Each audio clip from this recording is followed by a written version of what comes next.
Viaje no tempo com Leandro e a mim e tire do fundo do baú o seu melhor time de botão. Agora na Central 3.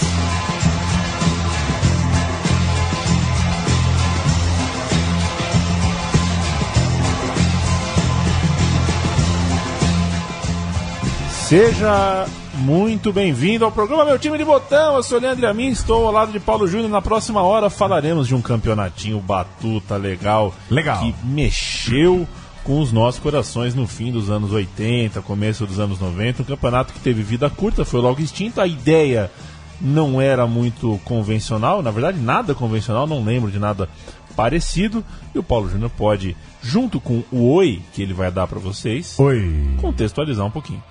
Eu sou 88, né, Leandro Amin? Quando eu ia na peneira, eu era 88. Então a gente vai falar de um momento do futebol brasileiro e sul-americano que eu não vivenciei enquanto um torcedor consciente.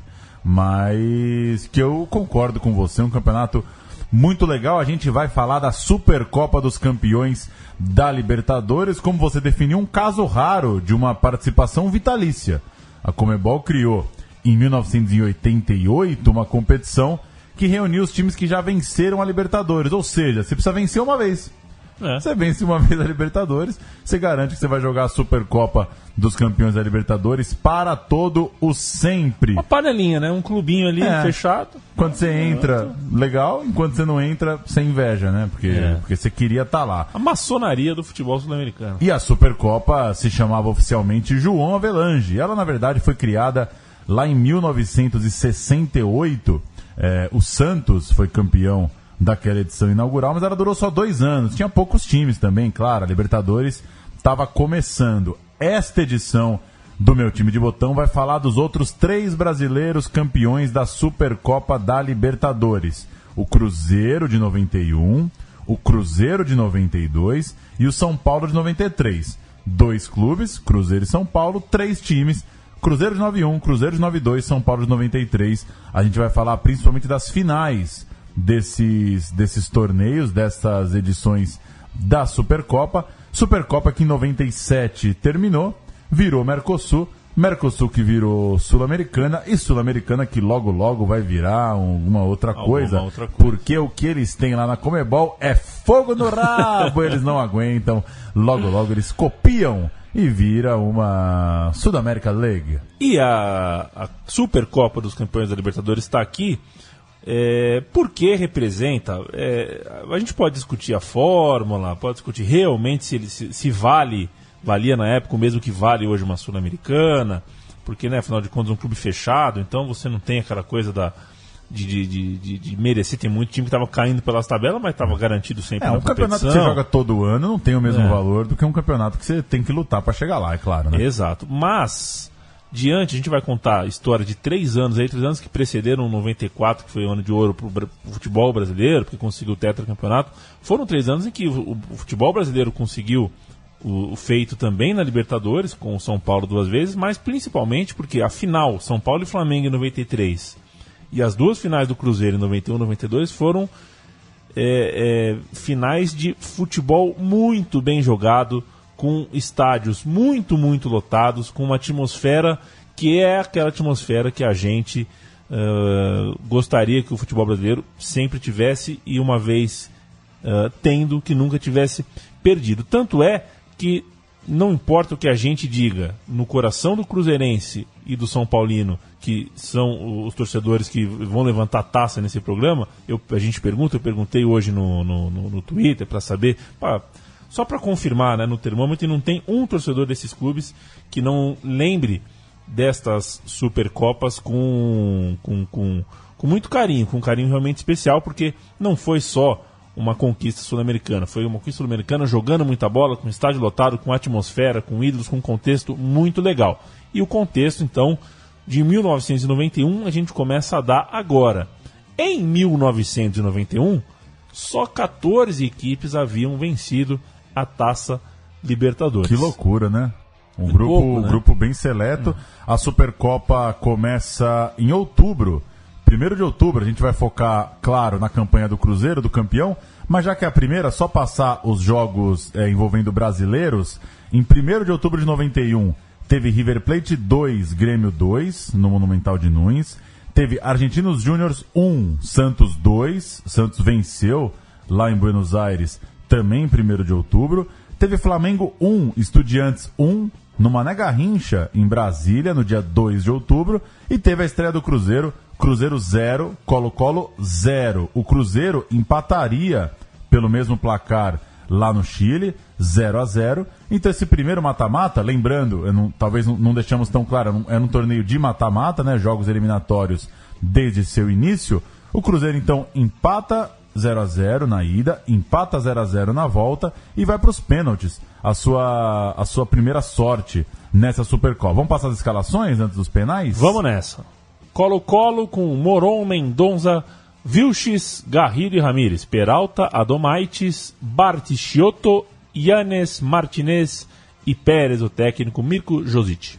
Cruzeiro de Paulo César, Zelão, Paulão, Adilson e Nonato, Ademir, Boiadeiro, Luiz Fernando, Mário Tilico, Charles e Marquinhos, depois Paulinho, técnico Enio Andrade. O famoso Seu Enio. Seu Enio. E deu Cruzeiro, claro, Cruzeiro avançou, Cruzeiro foi até o título, 4-3. O Moron defendeu a cobrança de Adilson, mas Boiadeiro, Mário Tilico, Charles e Paulão marcaram para o Cruzeiro. O Cruzeiro fez 4-3 em cima do Colo-Colo no Chile, o jogo de volta em 9 de outubro, para avançar às quartas de final daquela Supercopa. A gente tem o som dos penais? Temos sim. Vamos lá. Acabou. Se o Cruzeiro marcar, está classificado. É Paulão quem vai bater. Paulão que vai bater. Vamos lá, Paulão.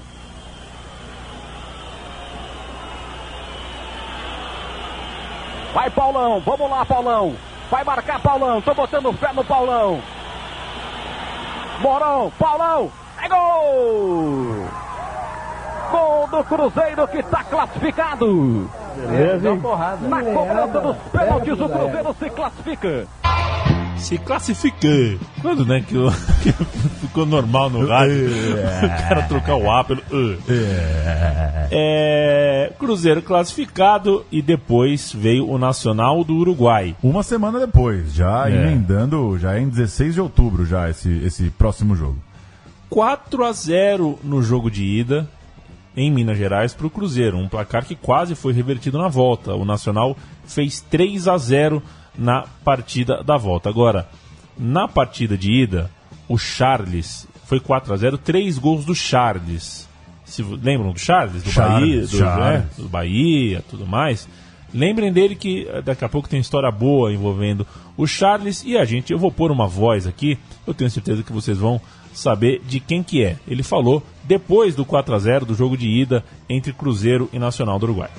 Realizou uma grande partida nessa noite, eu acho que fomos felizes em todos os lances, isso é importante.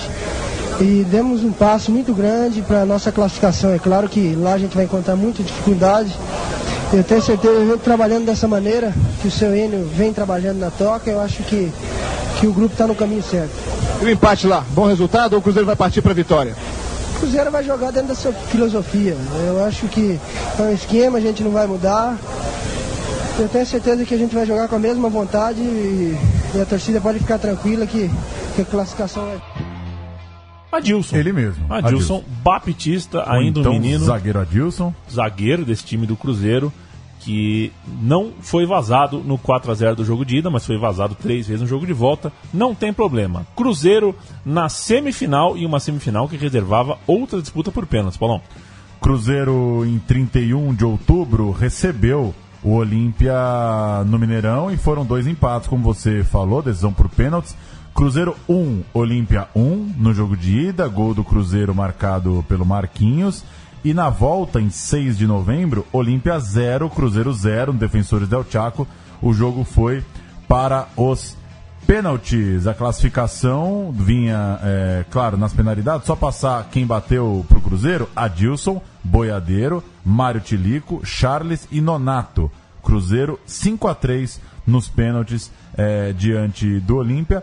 para chegar à final contra o River Plate de Passarella, um excelente time do River Plate, aquele River de Ramon Dias, de Medina Bello, Borelli, Astrada, todos jogadores de seleção, e essa então era a decisão dessa Supercopa 9-1. O Cruzeiro, em 3 confrontos, passou 2 vezes nos pênaltis e tinha o difícil compromisso contra o River na decisão. O River Plate que no primeiro jogo fez o serviço de casa, 2-0 sobre o Cruzeiro, gols de Rivarola e Higuaín, que era um zagueiro lateral, mais lateral do que zagueiro, pai do Higuaín. Esse Higuaín era conhecido como La Pipa, por isso o Higuaín hoje na Juventus, mas que jogou por muitos anos aí Traidor. no Napoli, um traíra de primeira grandeza, por isso que ele é o Pipita, porque é filho do Pipa. Assim como o Verón é Brujita, porque é filho da Bruja, vai saber o que os filhos deles o que vão ser, né? Pois é. Pipita-ita. Será que continua? O Itaíta, a repetição continua, provavelmente. Não vai ser jogador o filho do Higuaín, né? Eu espero que não. E o filho do Verón também não. Também não. Aliás, o filho do Verón pode ser que jogue com o Verón, né? Porque ele não quer parar, né? O Verón parece que não vai parar, não. Eterno Verón. Jogo de ida, então, 2-0. 2-0, excelente vantagem aberta pelo time de Buenos Aires para a partida de volta que aconteceu com o Mineirão lotado em 20 de novembro. Vale lembrar que na campanha o River Plate, na campanha do ano, né, o River Plate já era campeão argentino e eliminara nas fases anteriores o Grêmio e o Flamengo.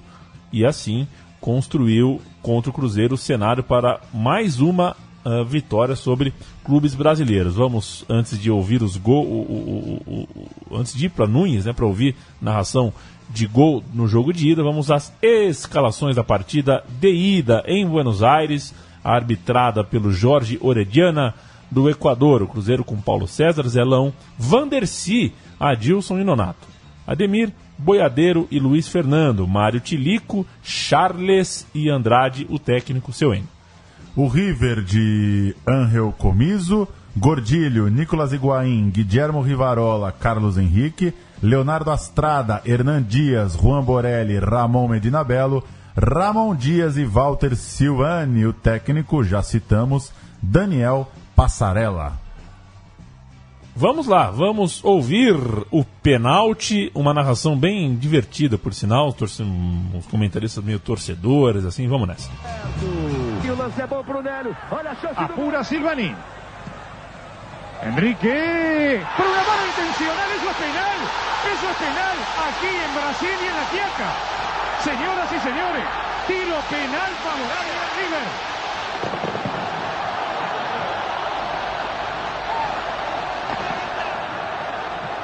¿Pero qué te agarras la cabeza, hermano? Boiadeiro va a ir sobre la pelota. Pone el pecho y saca el brazo. Da la sensación de que la toca con la mano. Vamos. Allí va. Rivarola.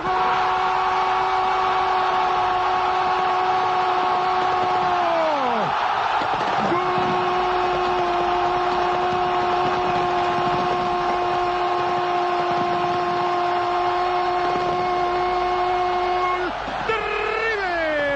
Guillermo Daniel, Rivarola, River 1, Cruzeiro 0. Que barulho, né? Que beleza de jogo, né? E você citou, quando falou da chegada final, vale reforçar, River Plate campeão argentino e tirando o Flamengo e Grêmio, né? Exatamente. Então, pelo menos pelo histórico ali das últimas semanas, soava como favorito, né? Vinha voando no próprio país. Mas vem o jogo de volta e vem um baile, um daqueles massacres que ficam na memória, independente de campeonato, independente de importância do jogo. Cruzeiro 3, River Plate 0, categórico, acachapante, resultado de muita concentração antes do jogo. O Seu Enio fez um intensivo com o grupo, fechou o time do Cruzeiro na busca do título. 70 mil pessoas no Mineirão tomado. O Cruzeiro há algum tempo não ganhava um título de grande expressão, festejou de forma libertadora, festejou muito esse título da Supercopa e 6 anos depois o clube voltaria a vencer a Libertadores da América. De certa forma, esses títulos da Supercopa, dá para fazer algum link, é uma retomada mesmo ali, né, do Cruzeiro. As grandes conquistas, Cruzeiro teria uma fase muito boa nos anos 90, outra fase muito boa nos anos 2000. Cruzeiro 3, River Plate 0 no Mineirão. Paulo César, Nonato, Adilson, Paulão, Célio Gaúcho, Ademir, Boiadeiro, Luiz Fernando, Mário Tilico, Charles, Marquinhos, técnico Enio Andrade. E agora quem vai narrar é Alberto Rodrigues, o mineiro. Alberto Rodrigues, a gente vai ouvir o Cruzeiro dando um chocolate no River Plate. Para a ponta direita, chega Henrique, alivia, volta para Boiadeiro, dominando na direita para a penetração do Charles, domina Charles, é cercado por Rivalola, tentou bater, conseguiu, grande arrancada, lá vai o Charles, Tilico pela bola, ele penetrou, atenção, passou, pode erguer, para trás, demorou, o Tilico vai marcar, chutou, gol!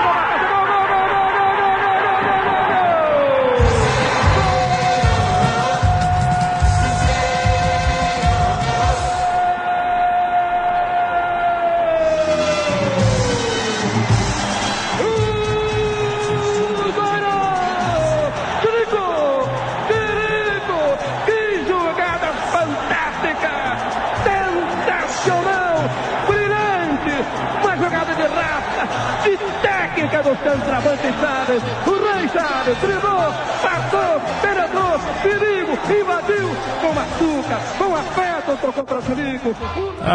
Com açúcar e com afeto, como eu gosto quando o narrador tem arcabouço cultural, né? Tem um baú. Exato, de clichês. Com açúcar, com afeto, é Chico Buarque, se vocês não sabem, ouçam uma música bonitinha. Bonitinha. Inclusive quando a gente fala que qual o quê, tem essa música. Tem essa música. O que na mesma música, com açúcar, com afeto. A gente bom ouviu, Chico Buarque, né? Parece que ele tem talento, mas não é à toa, né? O cara, afinal de contas, é sobrinho do dicionário.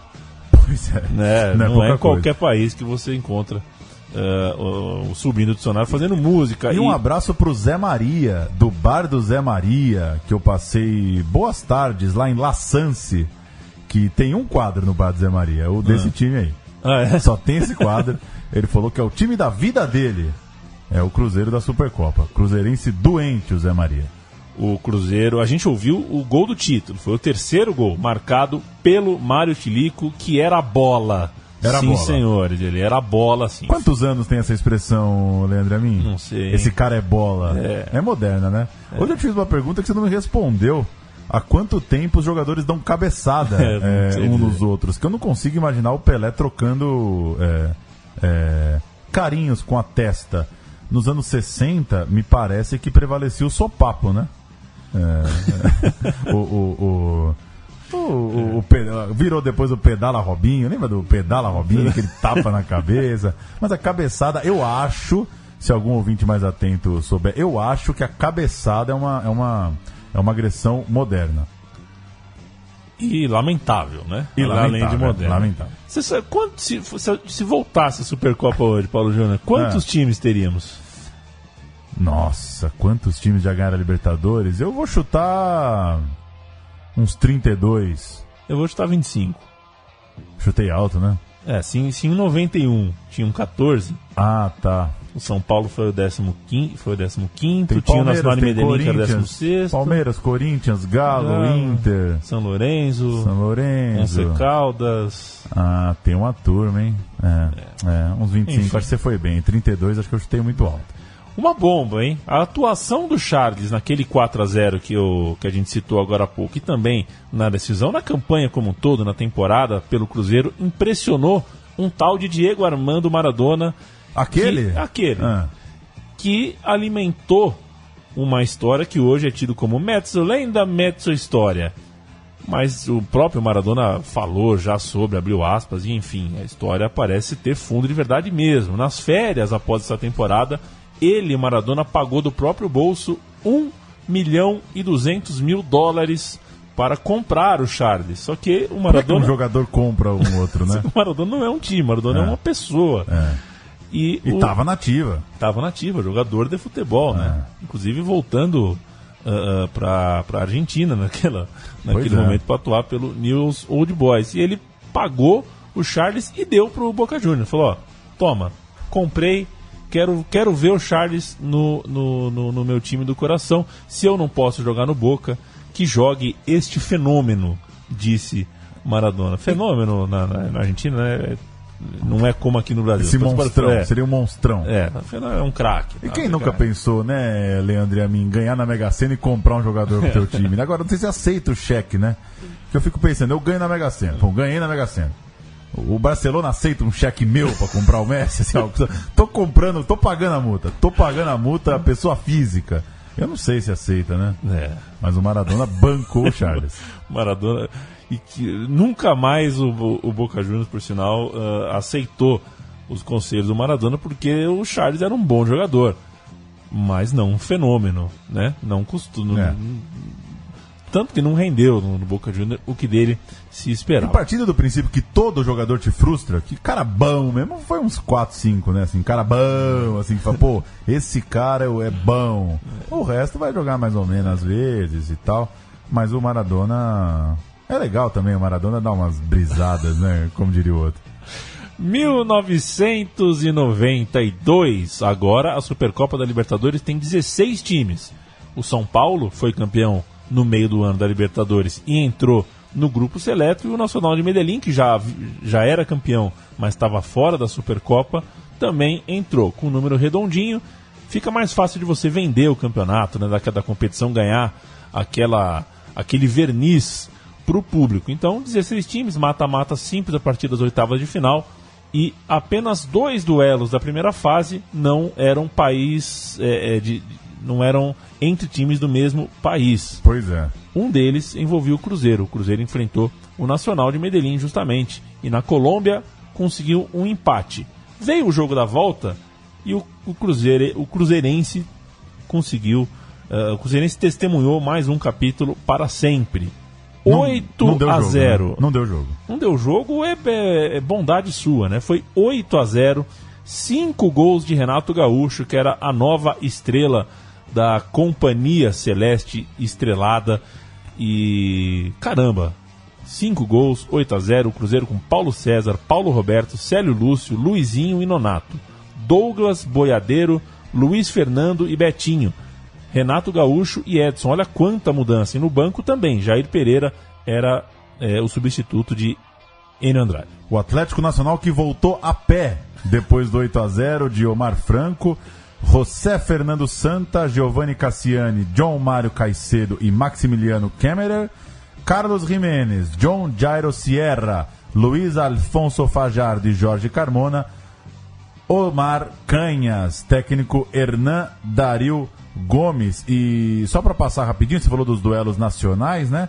Teve São Paulo e Santos, a ida empatou, na volta o São Paulo fez 4-1 no Pacaembu, e teve Grêmio e Flamengo, a ida também empatou, na volta o Flamengo fez 1-0 no Maracanã. Então São Paulo e Flamengo também avançavam naquela mesma semana que o Cruzeiro enfiava 8-0. Viagem no tempo, vamos para Mineirão, 8-0 Cruzeiro. Mais de 64 mil torcedores para ver Cruzeiro e Nacional de Medellín. Paulo Roberto faz chover na área colombiana. E Luiz Fernando vai de cabeça lá embaixo para pôr o Cruzeiro lá em cima. Aquele que o Boi quase fez com Luiz Fernando não teve perdão. 1-0. Nacional vir com time reserva. Agora aguenta.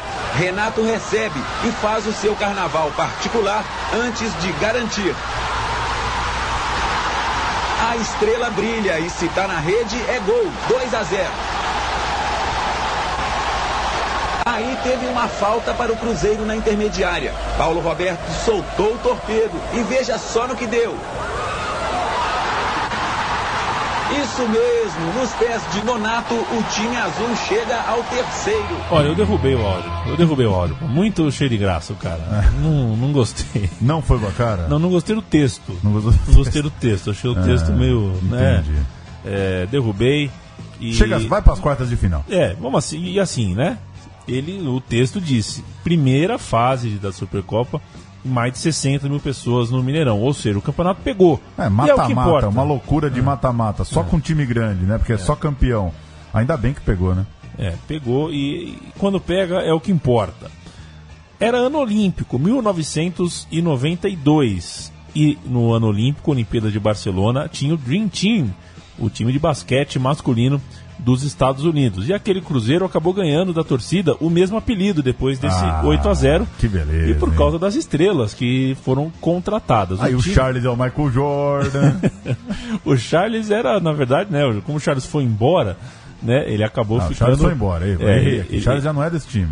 Maradona levou. Maradona levou pro Boca Juniors. E o Mário Tilico também voltou o Martinico também foi embora, voltou para o São Paulo. A dupla de ataque do Cruzeiro era outra. O Adilson passou a temporada machucado e o Cruzeiro então teve que remontar aí o eixo, a espinha dorsal do time, e fez bem. Renato Gaúcho, como já falamos, chegou. O Paulo Roberto, que estava em auge de carreira, também chegou, lateral direito, que tinha uma porrada no pé. O Betinho, que veio do Palmeiras, o Palmeiras chegou a Parmalat, o Betinho perdeu espaço, foi parar. Nosso amigo Betinho, Cruzeiro. hein? Nosso amigo Betinho. Técnico no Sergipe. Continua lá. Foi mandado embora do Sergipe, né? Mas ele vai, toda estação do ano ele vai embora do Sergipe. Sergipe. O Roberto Gaúcho, que era um sósia do Renato. Que é uma loucura, né? Assim, isso não... Era muito louco. Não se coloca na pauta o sósia do Renato. Ele era o Roberto Gaúcho, tinha um cabelo parecido, um nome parecido, enfim. E era o Onzinha ali, o Pontinha também, do Cruzeiro. Douglas, um volante que foi ídolo do Cruzeiro, viajou para Portugal, voltou e voltou para ratificar o status de ídolo da torcida cruzeirense. O Luizinho era outro que jogava em Portugal, só que o Luizinho era um zagueiro icônico, jogador de Copa do Mundo, mas era ídolo do Atlético Mineiro, né? E chegou aí já mais veterano para jogar no Cruzeiro, ou seja, alguns nomes aí de muito valor. Esse time foi o time modificado que passou com 8-0 da primeira fase e pegaria o River Plate de novo, uma revanche para os argentinos, uma chance de revanche para os argentinos e uma chance de mais uma traulitada cruzeirense no time de Núñez. Um ano depois, Cruzeiro e River Plate, dessa vez a ida em BH. Paulo César, Paulo Roberto, Célio Lúcio, Luizinho e Nonato, Douglas Boiadeiro e Betinho, Luiz Fernando, Renato Gaúcho e Edson, técnico Jair Pereira. River Plate com Comiso, Domingues, Cáceres, Balbis e Cocá, Gustavo Zapata, Astrada, Hernan Dias e Rubem da Silva, Medina Belo e Ramon Dias, o técnico ainda Daniel Passarella. 2-0 pro River no jogo de ida, 2-0 pro Cruzeiro no jogo de ida, 2-0 pro River Plate no jogo da volta. Nós vamos para os pênaltis e na disputa por pênaltis o pau comeu. A torcida jogava... Primeiro que antes da disputa em pênalti, o jogo foi paralisado por um momento porque a torcida jogava objetos no banco de reserva do Cruzeiro. Objetos. Não são... Pontiagudos, redondos. Pelas imagens eram objetos realmente contundentes.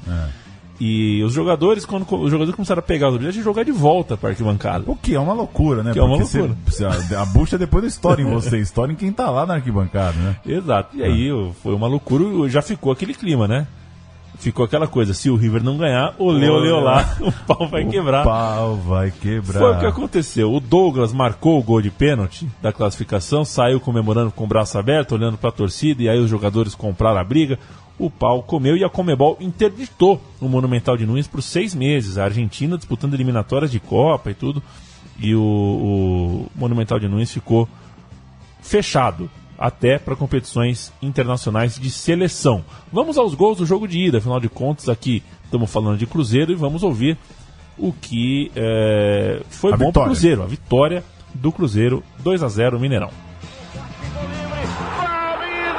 Luiz Fernando outra vez, do Paulo Roberto, mandou para a área, olha o Renato, Luiz Fernando, quase numa subida sensacional em cima de Hernan Dias.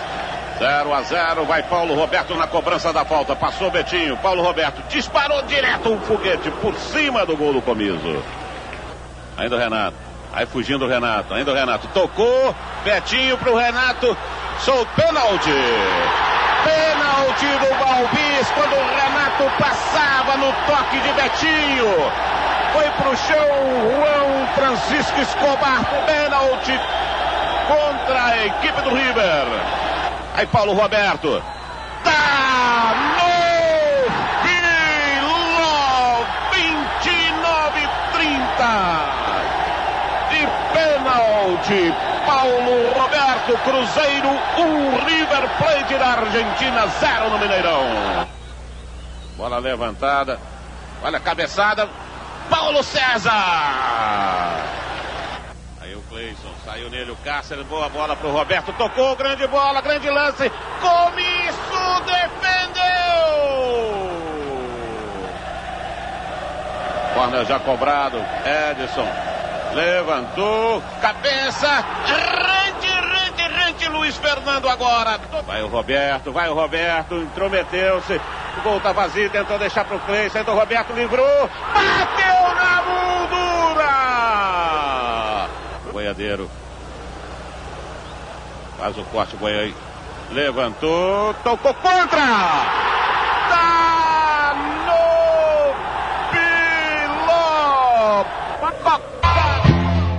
Tá no Filó. O Tá no Filó, a gente fica lembrando de Luciano Tovar, de Galvão Bueno, mas o Tá no Filó foi importante também. Tão importante que eu vou jogar no Google aqui o nome do cara que eu não lembro. Me deu branco. Tá no Filó. Narrador, Tá no Filó, narrador. Tá no Filó. Fernando Sasso. Ele mesmo. Fernando Sasso. Um abraço do Fernando Sasso. Morando no céu ou não, também não sei se o Fernando Sasso tá no que fim levou aqui. Morreu. Grande Fernando Sasso. Ele é de 36, né? Ele é de 36, morreu em 2005, hein? Tá lá. Fernando Sasso. Semifinais, então? Semifinais da Supercopa 9-2. Só pra falar o acompanhamento do torneio, o Flamengo passou. Né? 2 dias depois que o Cruzeiro eliminou o River Plate em Buenos Aires, na mesma cidade o Flamengo eliminava o Estudiantes, então o Flamengo passou para pegar o Racing e o Cruzeiro para pegar o Olímpia. Primeiro jogo fora de casa, vitória por 1-0 no Paraguai e empate em BH. O Cruzeiro chegava mais uma vez à final para pegar dessa vez o Racing em outro jogo inesquecível, icônico, memorável para a torcida celeste. Dessa vez o jogo de ida, que vai para nossa galeria de jogos eternos. Atuação de cinema, atuação magistral de Boiadeiro no Mineirão, que o coloca na rota da seleção brasileira. O Boiadeiro vira nome forte da amarelinha por algum tempo. O Cruzeiro faz um 4-0 violento, assustador. Cruzeiro 4, Racing 0, 78 mil pessoas no Mineirão. 2 gols de Roberto Gaúcho, 1 gol de Luiz Fernando e 1 gol de Boiadeiro, o Man of the Match. Pesadíssimo o jogo, realmente. O Cruzeiro, cada torcedor tem a sua lembrança, né?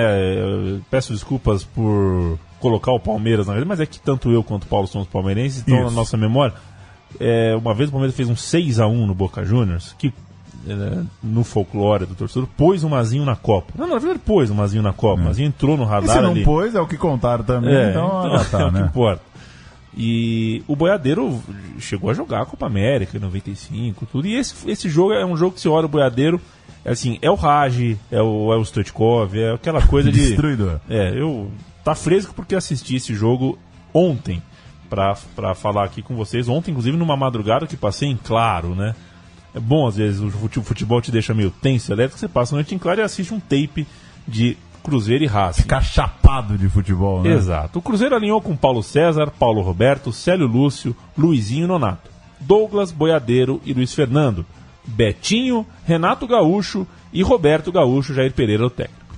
O Racing de Carlos Roa, Jorge Borelli, Reynoso, Zacante e Di Stefano, Gustavo Matosas, Gustavo Costas, Gendolan e Rubem Paz, Cláudio Garcia e Alfredo Graciani. E o técnico era Humberto Grondona. Eu não fui atrás para saber se o Humberto Grondona é parente do Grondona, porque eu vou deixar no ar, né? Mas deve ser, né? Deve ser. Parente. E que time bom do Racing também, viu? Time bom. Foi 4-0 e tal, mas um time interessante, inclusive, com o Rubem Paz. Um pouquinho acima do peso nessa partida, mas perigoso. Vamos ouvir o Mineirão neste 4-0 maravilhoso, inesquecível. Belo carrinho, Betinho lutou, tomou, vai embora Betinho. E vai embora, ganhou a frente, cruzou, grande Toque de cabeça, recuperação do Cruzeiro, bate pro gol, vai entrar, vai entrar!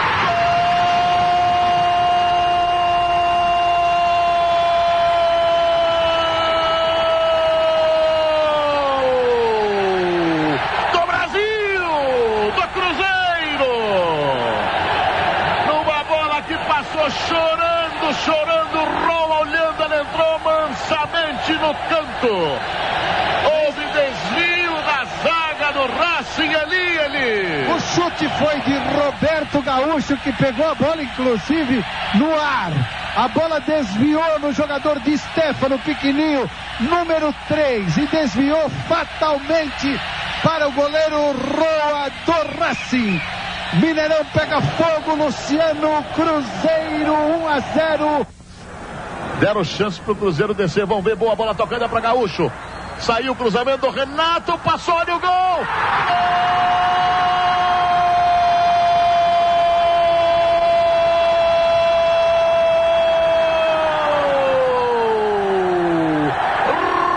Roberto Gaúcho para o Brasil! É Cruzeiro!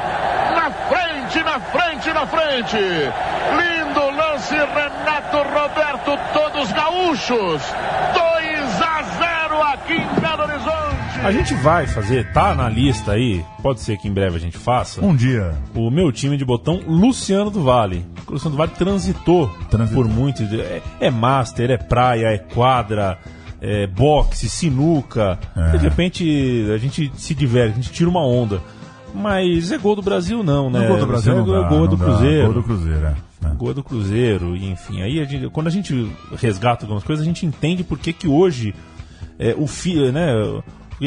Isso é plantio.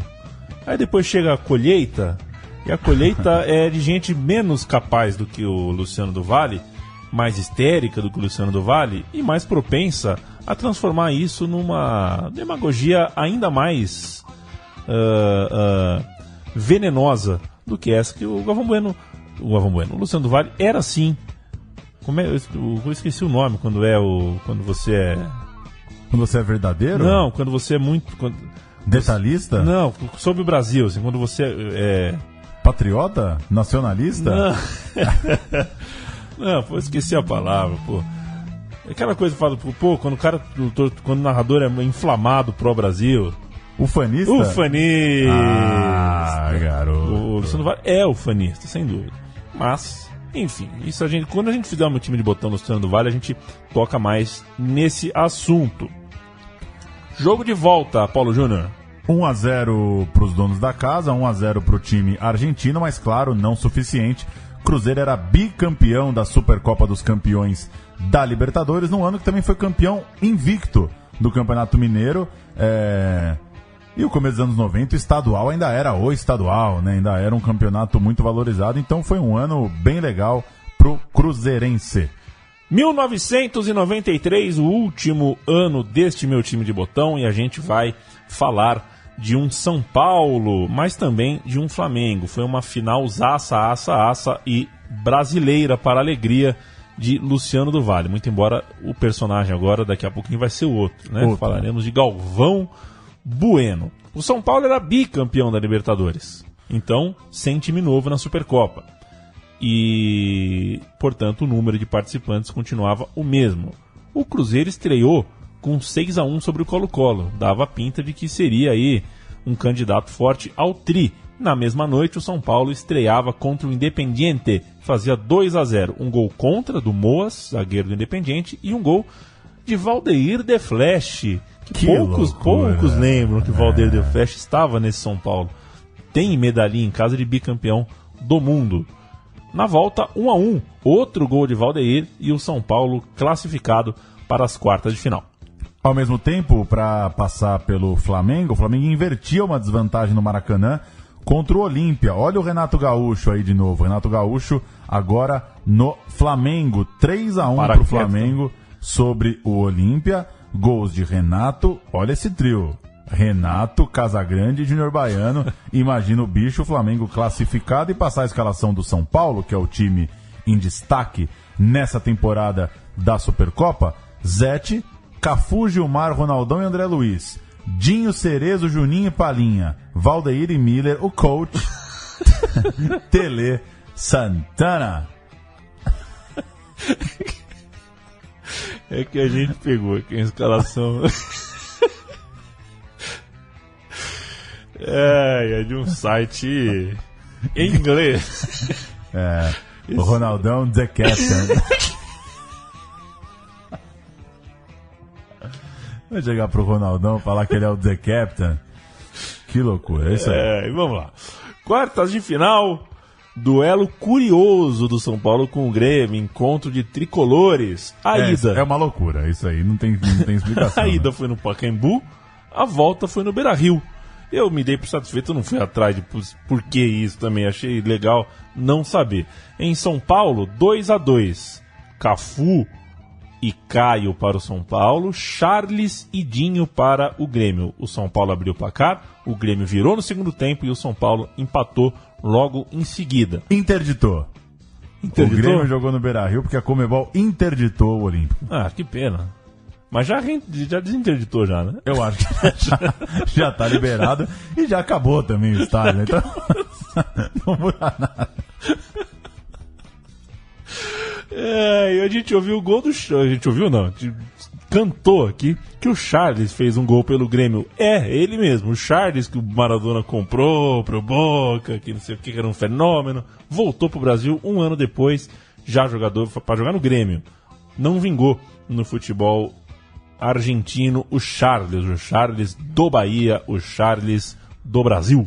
Escalações de Grêmio e São Paulo? Escalações, deixa eu ir com o Grêmio. Danley, Alfinete, Paulão, Aguinaldo e Branco. Pingo, The Captain, Jamir, Groto e Carlos Miguel.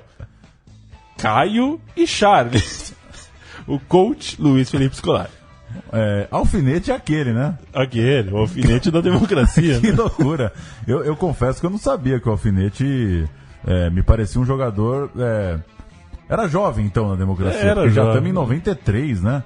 Derlei e Alfinete. Não conhecia, de fato, os rumos da carreira do Alfinete. São Paulo, Zete, Cafu, Valber, Ronaldão, André Luiz. Dorivadinho, Cerezo, Palinha, Valdeir e Miller. É um baita de um time, baita né? Time. Redondinho, Baita time. Só boleiro, só cara que é bom de papo e que chupou muita laranja. Time cascudaço. O gol da classificação foi de Toninho Cerezo aos 7 minutos da etapa derradeira, a famosa segunda etapa. O Flamengo precisou das penalidades no mesmo horário, no mesmo dia, para eliminar em casa o River Plate. Vamos ouvir o Toninho Cerezo guardando a bola no barbante do Beira-Rio. Aí o André.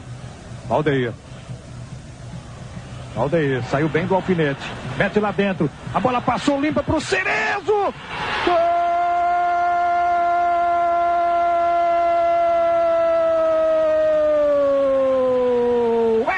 São Paulo! Cerezo, 7 minutos do segundo tempo aqui no Beira-Rio. O Valdeir meteu, o Palinha deixou passar e o Cerezo mandou bala. O goleirão chegou a tocar a bola. 1-0 para o São Paulo. Eli! Bom, no primeiro momento a torcida do Grêmio ficou parada. Ai, Jotinha, J. Júnior narrando a partida com o Eli Coimbra. O Eli Coimbra, o cara que mais tomou sereno neste país entre os anos 80 e 90. E você sabia que o Cruzeiro foi eliminado, né? O Cruzeiro não chega às semifinais, mas eu tô aqui com a tabela aberta. Tem um menino aqui no Cruzeiro, Ronaldo. Ó, ele fez 3 gols contra o Colo-Colo na ida. Na volta ele fez mais 2 no Chile. Então 5 gols no primeiro confronto. Depois, ele fez o gol contra o Nacional em BH, são 6 gols, e ele fez 2 gols contra o Nacional em Montevidéu. Ronaldo fez 8 gols em 4 jogos. Tá razoável. E o Cruzeiro acabou eliminado nos pênaltis por Nacional. É por isso que as semis tem São Paulo numa mão, Flamengo na outra mão. Semifinal, São Paulo e Nacional de Medellín, Flamengo e Nacional do Uruguai. Ida, 1-0 no Morumbi. Gol de Miller aos 32 do segundo tempo. Volta 2-1 para os colombianos, confronto equilibradíssimo entre São Paulo e Atlético Nacional, decidido, portanto, nos pênaltis. Escalações? Vai daí, começa que eu termino. Atlético Nacional de Castanheda, Herrera, Escobar, Marulanda e Osório, Gaviria, Gomes, Serna e Alex Garcia, Aristizábal e Treles. O coach, o técnico, Hernan Dario Gomes. Eu vou escalar o São Paulo, Zete, Jura, Valber, Ronaldão e André Luiz. O Jura é o lateral direito, não precisa que falar pro Zete, não. Que era, inclusive, o Jura He-Man. Dorivadinho, Cafu já virou setinho. Já foi virando o pontinha do Tele. E Leonardo, o cotovelo de ouro. Palhinha, depois Juninho Paulista e Miller, o técnico. Tele, Santana. Vamos... Temos Silvio Luiz? Temos agora um Silvácio Luiz. Vamos ouvir um gol do São Paulo, um gol do Nacional de Medellín, algumas chances perdidas só pelo prazer de ouvir o malucão e depois o pênalti derradeiro. Pode mandar um espetinho daí, aí na corridinha, daquele lado apareceu o André, olho no lance, foi ele, Coimbra, o gol foi de Palhinha. Foi do capitão Alex, Nacional apertando, olha que perigo, pode bater daí, minha Nossa Senhora, tá reganhada a defesa do Nacional. Se for a bola, pode bater daí, olho no lance, minha Nossa Senhora. Olha os homens chegando de novo, Valber, vem Ronaldão, vai, ó, Zete, foi lá, todo mundo enxuriçando a casa tricolor, lá vai ela, olho no lance, outra vez, os homens estão mandando no jogo até agora, mas nós estamos ganhando de 1-0, olha o perigo, sobra no Osório, Três cai pela ponta esquerda, ele está tentando clarear. Vai bater, olho no lance daquele lado, Alex, perde a chance do empate. Aristizábal, Treyes, está aberta a cozinha do São Paulo. Do outro lado fecha Alex, olho no lance.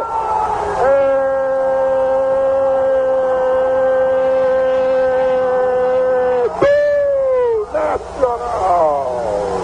Prepara-se o número 9, artilheiro, lá vai ela. No pau! O São Paulo se classifica para a final contra o Flamengo. Entendeu? Passou o São Paulo. O Silvio Luiz também tá torcendo, também tá no fanismo, mas é outra coisa, é nós, entendeu? Olha, os caras estão chegando e tá ruim pra nós. Tá ruim, né? Pra nós. Gol do Brasil. Ô, Luciano do Vale, presta atenção, rapaz. Final de Supercopa da Libertadores, o Flamengo que avançou e o futebol que agradeceu por isso, porque graças a esta noite de classificações, vimos duelos insanos entre Mengo e Tricolor. Os dois times já haviam se enfrentado na Libertadores daquele ano, o São Paulo se classificou e por isso o clima ainda... o clima estava quente, né? As animosidades de um mata-mata de Libertadores ainda estavam muito frescos na memória dos torcedores e jogadores. A decisão era, portanto, uma revanche aos cariocas e funcionava para o São Paulo como uma despedida de luxo da torcida, já que em poucos dias o São Paulo viajaria para Tóquio para tentar o bi-mundial. No Maracanã, 2-2, que deixou tudo em aberto para a finalíssima. Flamengo 2, São Paulo 2, os gols, 2 vezes Marquinhos pro lado do Flamengo, Leonardo e Juninho Paulista pro lado do São Paulo. Como você falou, clima de revanche, jogo muito bom, né? O segundo jogo você classificou como um jogo insano, maluco, que podia ter sido trocentos a trocentos. Assisti alguns anos atrás esse jogo, 3, 4 anos o tape. Acho que é um dos maiores, tá no sei lá, 10, 15, 20 maiores jogos que eu já pude assistir.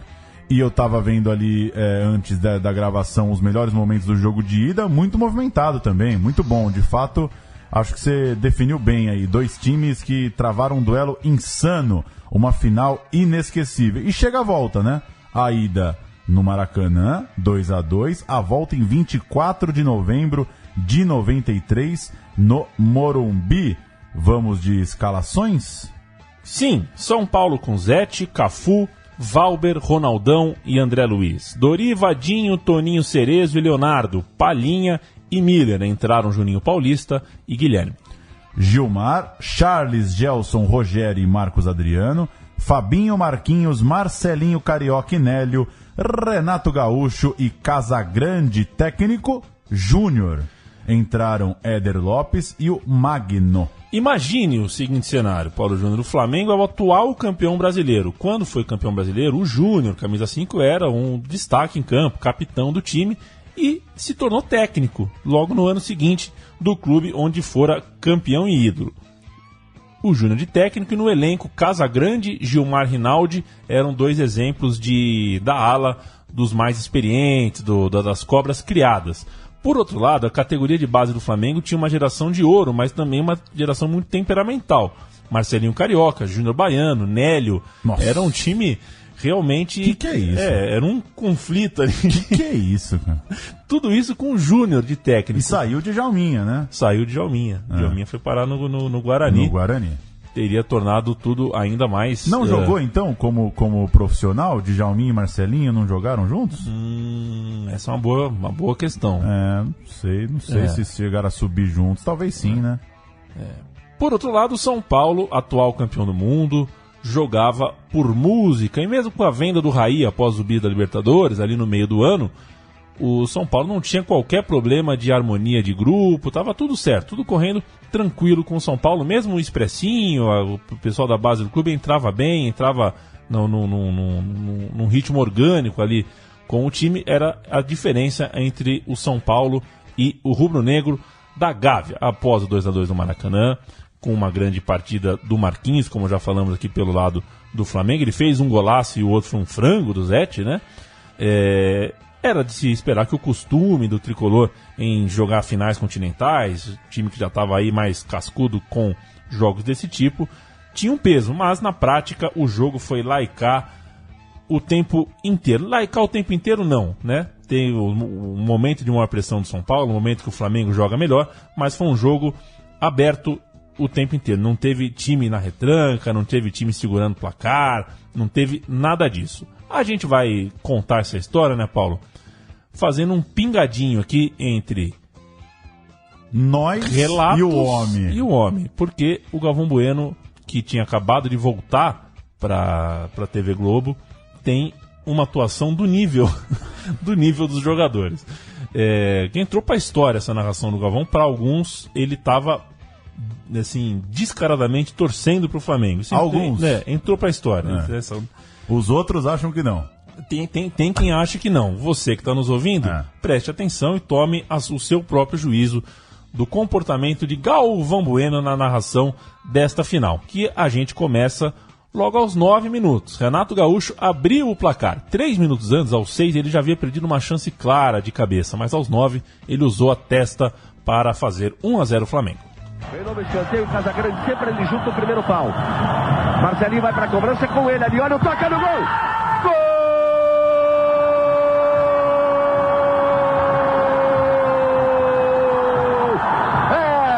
É do Flamengo!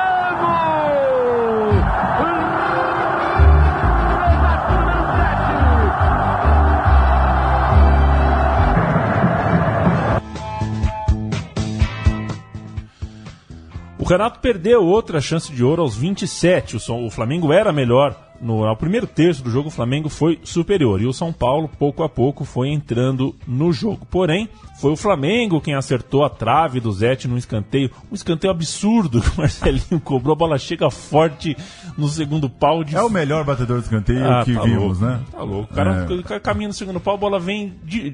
Como é que ele bate o escanteio? O cara cabeceira de frente. Ele tá de frente pro gol. A bola chega... É muita loucura. É muita loucura, realmente.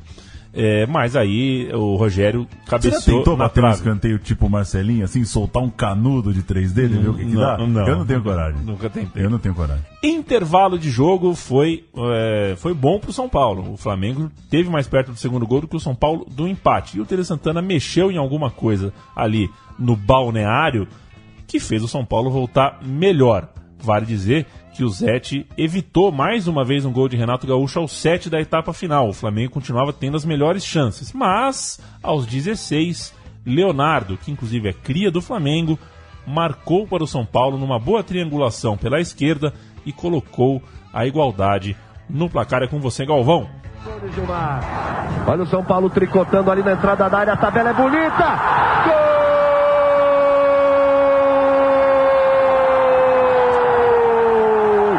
É do São Paulo.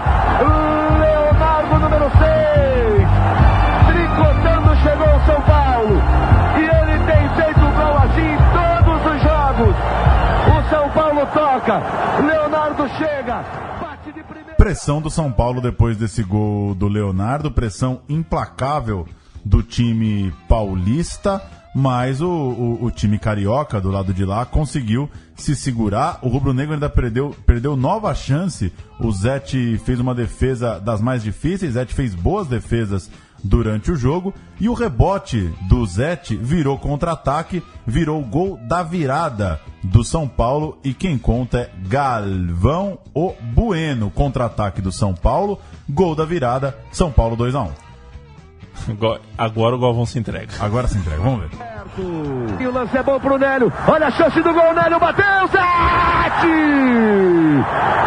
O Renato arranca os cabelos. Se o Nélio toca de lado, o Renato faz o gol sem goleiro. E a defesa de Zete com os pés. Vem São Paulo do outro lado, é lá e cá. Que jogo! Olha a enfiada de bola, olha a chance.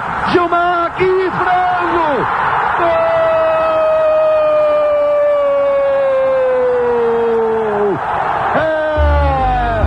É do São Paulo! O Gilmar não merecia! Juninho pegou mal na bola. De tirar o forno. O Gilmar não merecia, o Juninho pegou mal na bola. Ou seja, esse gol não devia ter acontecido. É mais ou menos isso que o Galvão Bueno fala nessa altura da final, estourando. Gilmar, que daqui a pouco será canonizado por Galvão Bueno neste programa. Esperem e ouvirão. Partida de tirar o fôlego, porque o São Paulo faz esse gol, e o Flamengo dá a saída, troca 2, 3 bolas, lança e faz o gol de empate novamente, o gol com o Marquinhos. Vamos ouvir. Tenta a finta, tenta chamar a falta. Charles passa, lá vem Flamengo. Marquinhos arriscou, bateu, gol! Gol! É do Flamengo! Marquinhos número 8! Que jogo! Que jogo! Que jogo fantástico do Morumbi! O São Paulo quer mais. Gilmar não foi. Olha o São Paulo. A chance, Gilmar! Haja coração! Mas do jeito que tá, não dá nem pra falar. É o maior haja coração da história, né? Eu acho que esse não é possível. É um não. Dá pra voltar só no haja coração? Não é possível, cara. É porque o haja coração, ele é consolidado como uma parte sóbria e sensata da narração, né? Haja coração, é tensão. Mas o Galvão, ele deu uma eu nunca tinha ouvido um haja coração de peito aberto, assim, né? Gritar o haja coração. Vamos ver. Vamos lá. Calma aí. Vamos mais uma vez. Cadê? Tenta a finta. Mas do jeito que tá, não dá nem pra falar. Aqui, peraí. Haja coração! Mas do jeito que tá... Cara, é sensacional. O haja é como se tivesse 2 sílabas tônicas. Parece que tem 2 acentos. É haja! Que loucura. Sensacional. Viva Galvão Bueno. Sensacional. Haja coração, porque o jogo vai para os pênaltis, meu amigo. E nas cobranças de pênalti, só um jogador perdeu. Vejam só como o futebol é contraditório, paradoxal, ou o que você quiser dizer. Marcelinho Carioca chutou o pênalti dele na trave. Foi a segunda cobrança do Flamengo e ele perdeu. Gelson e Miller foram os últimos a cobrar penais, um por cada time. E são esses que a gente vai ouvir, com direito a uma aparente preferência do Galvão Bueno por das camisas, por um acontecimento ou não. Marcelinho contra o Zete. Partiu Marcelinho, pé direito, bateu na trave! Na trave ele perde! Bateu no capricho! Cafu contra Gilmar. É agora que o São Gilmar tem que trabalhar. Partiu Cafu, pé direito, bateu, é gol! Do São Paulo! Marcelinho contra o Zete. Partiu Marcelinho, pé direito, bateu na trave. Elisete, muita responsabilidade pro menino do Flamengo. Se ele perder, o São Paulo é campeão. Partiu Gelson, pé direito, bateu, é gol! O Flamengo permanece vivo no jogo. Mas já está nos pés de Miller e nas mãos de Gilmar. Se quiser, acabou. Se Gilmar pegar, o Flamengo tem chance. Miller e Gilmar. É o lance do jogo. Miller partiu, bateu. Gol!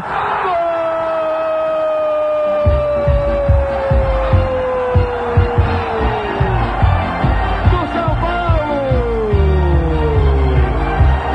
Miller na cobrança de pênalti.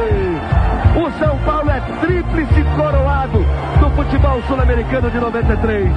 O São Paulo, campeão da Libertadores, bicampeão. Tá aí, o São Gilmar não entrou em ação, viu, Galvão? Deu São Paulo na cabeça, o São Paulo que conseguiu 3 títulos continentais nesse ano, além do Mundial. Pesadíssimo. Nada mal, né, senhor Tele Santana? E esse pênalti do Miller é seguido de uma invasão de campo monstruosa. Você quase não vê o verde do gramado do Morumbi. A torcida, principalmente ali do anel mais baixo, invade o gramado, tal qual fez um ano antes, quando venceu a Libertadores em seu estádio. Estamos conversados, Paulo Júnior? Estamos. Eu estava só abrindo aqui a data para olhar. Isso é 24 de novembro. O Mundial de Clubes é no dia 12 de dezembro. De fato, são 10, 20 dias, né? E a gente vê hoje tanto, né? Um papo de poupar jogador, esse tipo de coisa. 20 dias antes daquela loucura que foi São Paulo e Milan, São Paulo indo pro pau aí contra o Flamengo, embaladaço, né? Chegou no Japão embaladaço. A Supercopa dos Campeões para de acontecer em 1997. A gente tem boas histórias de Conmebol também, já falou que tem CSA e Talheres, tem Atlético Mineiro e Rosário Central em 95, que é uma loucura. Tem o Botafogo, campeão em 93, se eu não me engano, da Conmebol também. Aí entra Mercosul com 3 decisões seguidas no Parque Antártico, a virada do século do Vasco, a vitória do Flamengo contra o Palmeiras, que lhe dá o título pouco depois do Palmeiras perder também o Mundial. Agora, a virada em 2000, que século? A virada, Qual dos dois séculos? Não, é que é a virada, entendeu? Foi a virada. Então, a virada do século, de qual século? Do 20 ou do 21? Porque é difícil. É quase na semana, né? É uma loucura, né? Essa é difícil. O Vasco ganhou aquele jogo em cima do bug do milênio. E já diria a Ivete Sangalo, bug, bye, bye, porque o tempo tá estourado. Um abraço também pra coletividade do São Lourenço, que ganhou uma Sul-Americana com a Argentina em estádio de sítio, você lembra? Essa é outra loucura, né? Nossa, ganhou. Essa é uma históriaça, hein? São muitas boas histórias. Você dá boas ideias, hein, pro meu time de botão. Você podia fazer esse programa aí. Pena que o mundo é muito mais água do que podemos beber. Não conseguiremos contar todas as histórias, mas aceitamos os seus pitacos, as suas sugestões. Se você tem algum time, história, campeonato, momento, jogo, personagem que quer que a gente retrate aqui, a gente faz esse esforço, tenta trazer da maneira mais fiel possível. Valeu, já são Paulão. 106, né? Já são 106 e contando, como gosta de dizer Rodrigo Borges. Um abraço para Rodrigo Borges, um abraço ao meu amigo Gabão, cruzeirense, que gosta muito desses títulos também. E a gente segue na quinta-feira que vem, terá mais. Um abraço, valeu!